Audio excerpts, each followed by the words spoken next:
2024 పవన్ కళ్యాణ్ గారిని నేను మనస్ఫూర్తిగా అభినందిస్తున్నా. మొట్టమొదటిసారిగా 2014 నాకు జ్ఞాపకం, బీజేపీతో అలయన్స్ పెట్టుకున్నాం.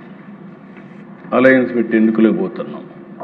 ఎన్నికలు పోయే సమయంలో ఒకసారి పవన్ కళ్యాణ్ గారు కలిసి రిక్వెస్ట్ చేయాలి, నేను ఇంటికి వెళ్ళాను. వారికి జ్ఞాపకం ఉంటుంది. ఇంటికి వచ్చాను. ఇంటికి వచ్చినప్పుడు నేను మాట్లాడినప్పుడు అన్కండిషనల్గా నేను పోటీ చేయను, ఎన్డీఏ కూటమికి దేశ రాజకీయాల కోసం, దేశ భవిష్యత్తు కోసం, ఆంధ్రప్రదేశ్ భవిష్యత్తు కోసం నేను అన్కండిషనల్గా సపోర్ట్ చేస్తానని చెప్పి అన్కండిషనల్గా సపోర్ట్ చేశాను. అప్పుడు ఆంధ్రప్రదేశ్ తెలంగాణ రెండో పోటీ చేశాం అధ్యక్ష. అదే మరిగా బీజేపీతో కూడా అందరం కలిసి పోటీ చేశాం. రెండు దిక్కల్లా సపోర్ట్ చేశారు.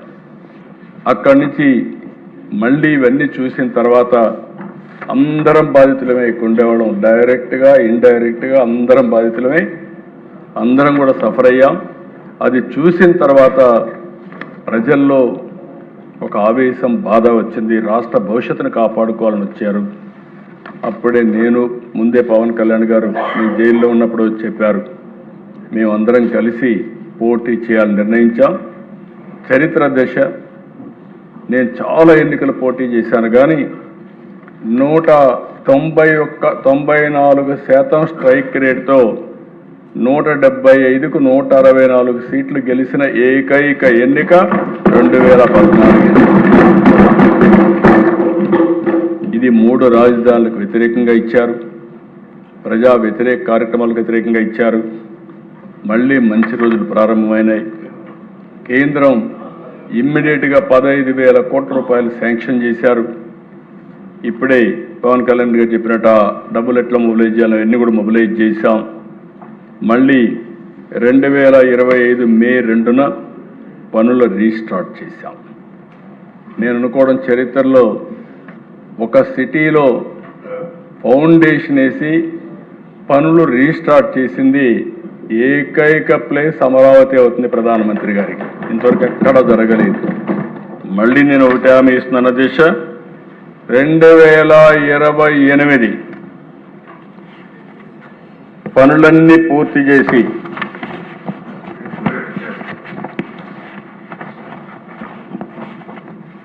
ఈరోజు మొత్తం ప్రధానమంత్రి గారు రీస్టార్ట్ చేసింది 2 మే 2025. మొత్తం trunk roads, layouts, assembly, high court, 5 iconic towers ఇవన్నీ కూడా వివిధ డేట్స్లో పూర్తవుతాయి. ఇప్పుడే నారాయణ గారు అడిగితే క్లియర్గా ట్రంక్ రోడ్స్ అన్ని 27 మే 2027కి పూర్తవుతాయి. లేఅవుట్స్ అన్ని 27 మే 2028కి పూర్తవుతాయి. అసెంబ్లీ 28 మే 2028కి పూర్తవుతాయి. హైకోర్టు 20 జూన్ 2028కి పూర్తి చేసి 5 ఐకానిక్ టవర్స్ 4 ఆగస్టు 2028కి పూర్తి చేసి మళ్ళీ ఆగస్టు 2028కి ప్రధానమంత్రి గారే వచ్చి ఇవి ప్రారంభం చేసే పరిస్థితి వస్తారు. అది కూడా ఇనాగరేషన్ పెడతాం. అంటే ఇలాంటి చరిత్ర ఎక్కడా జరుగుండదు అధ్యక్ష. ఫౌండేషన్ వేయడం, రీస్టార్ట్ చేయడం, మళ్ళీ ఇనాగరేట్ చేయడం. అందుకే అధ్యక్ష ఈరోజు మనందరం గుర్తుపెట్టుకోవాల్సింది 56,000 కోట్లు విలువైన 91 పనులు అవుతున్నాయి. రాత్రింబళ్ళు దగ్గర 30,000 మంది పనిచేస్తున్నారు. అయితే అధ్యక్ష ఈ రోజైనా మారుతారనుకున్నాం. వైసీపీ ఇంకా బుద్ధి మారలేదు. అవే కుట్రలు, అవే కుతంత్రాలు. రాజ్యాంగంలో రాజధాని పదమే లేదంటారు. ఏమనాలో నాకైతే అర్థం కాలేదు. అంటే వీళ్ళకు ఒక రాజ్యాంగం రాసుకుందని నాకు తెలియదు. ఇక్కడ ఉండేది రాజారెడ్డి రాజ్యాంగం లేదు, అంబేద్కర్ గారు రాసిన రాజ్యాంగం ఉంటుంది. ఆ విషయం అవసరం ఏమి కూడా దేశ బాధ్యత. నేను చాలాసార్లు రాజకీయ నాయకులను చూశాను కానీ ఒక్కొక్కసారి బాధున్నా అక్కసున్నా రాజకీయాల్లో ఉండే అధ్యక్షులు వ్యక్తులు ఎప్పటికప్పుడు వాస్తవాలకు దగ్గరగా పనిచేస్తారు. ఆ వాస్తవాలకు దగ్గరగా పనిచేయకుండా ఈరోజు నేను అనుకున్నాను, కనీసం చేసిన తప్పుని కరెక్ట్ చేసుకోవడానికి ఇప్పుడైనా వచ్చి ఈ ప్రత్యేకమైన సమావేశంలో శాశ్వత రాజధానికి సహకరిస్తారు కానీ లేకపోతే విట్నెస్ చేస్తారని చెప్పి అనుకున్నాను. ఈరోజు కూడా రాలేదంటే నాకు అర్థం కావడం లేదు. ఎలాంటి వ్యక్తితో మనం రాజకీయం చేస్తున్నామో ఈ సంఘటన స్పష్టం చేస్తుంది. అలాంటి చేసే పరిస్థితికి వచ్చారు. ఏది ఏమైనా నేను ఒకటే చెప్తున్నాను, ఏపీకి ఒకే ఒక రాజధాని, అదే అమరావతి, ఇదే శాశ్వత రాజధాని. ఇప్పటికే తీర్మానం చేశాం. అసెంబ్లీలో తీర్మానంతో చట్టబద్ధంగా రాజ్యాంగపరంగా అమరావతికి దృఢత్వం వస్తుంది. ఇంకెవ్వరు టచ్ చేయలేరు. ఇంచు కూడా కదలదు, ఇంచు కూడా కదిలించే పరిస్థితి రాదు. శాశ్వతంగా అమరావతి ద్రోహిగా వైఎస్ఆర్ కాంగ్రెస్ పార్టీ నిలుస్తుంది.